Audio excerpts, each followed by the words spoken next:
of Horton Plains National Park, one of Sri Lanka's most precious national treasures. Nestled high in the central highlands, the park is a spectacular plateau of rolling grasslands, locally referred to as patanas, interspersed with dense patches of subtropical evergreen montane forest. The entire area sits over 2,000 meters above sea level, creating a unique, cool, and misty ecosystem like nowhere else on the island.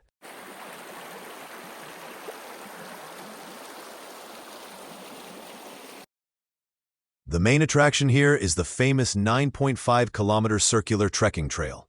It's a journey that takes you through diverse landscapes, past shimmering streams, and ultimately to a breathtaking climax. The star of the show is undoubtedly World's End. Imagine standing on a sheer cliff face with a dramatic vertical drop of nearly 880 meters.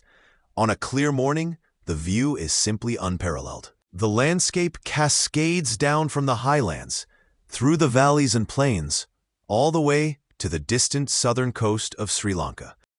Crucially, to truly experience this spectacle, you must arrive early.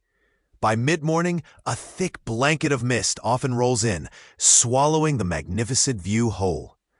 So the early bird truly gets the magnificent panorama here.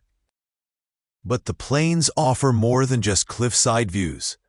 About halfway through the loop, you'll find Baker's Falls, a picturesque waterfall named after the famed explorer Sir Samuel Baker.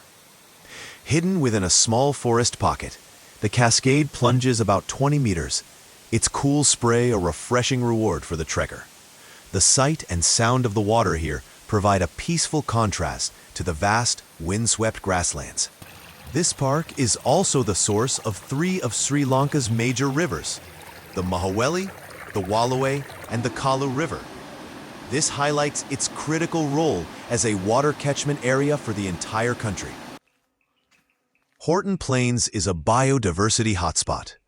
The unique blend of grassland and cloud forest supports an incredible variety of wildlife found nowhere else on the planet. Keep an eye out for the endemic Samar deer, the largest mammal in the park, often seen grazing peacefully across the open plains. For birdwatchers, it's an exciting experience as they look for rare montane species like the elusive Sri Lanka whistling thrush or the Sri Lanka bush warbler. Look closely at the trees, especially in the cloud forests. You might spot the bizarre and beautiful rhino-horned lizard, a creature perfectly adapted to this high-altitude environment. The park's flora is just as special, with ancient rhododendron trees and unique dwarf-form vegetation, shaped by the strong winds and chilly climate. If you plan a visit, remember a few key things. Start early, dress in layers for the cold mornings and warmer midday sun, and wear sturdy walking shoes. The park is fiercely protected, so visitors are asked to be highly environmentally conscious. Plastic is strictly prohibited, and you must carry out all your waste. This commitment helps preserve the delicate balance of this ancient ecosystem. Horton Plains is more than just a hike. It's an immersion into the wild, cool heart of Sri Lanka. It offers solitude, drama, and some of the most spectacular natural scenery you will ever witness. Thank you for joining this exploration of Horton Plains National Park.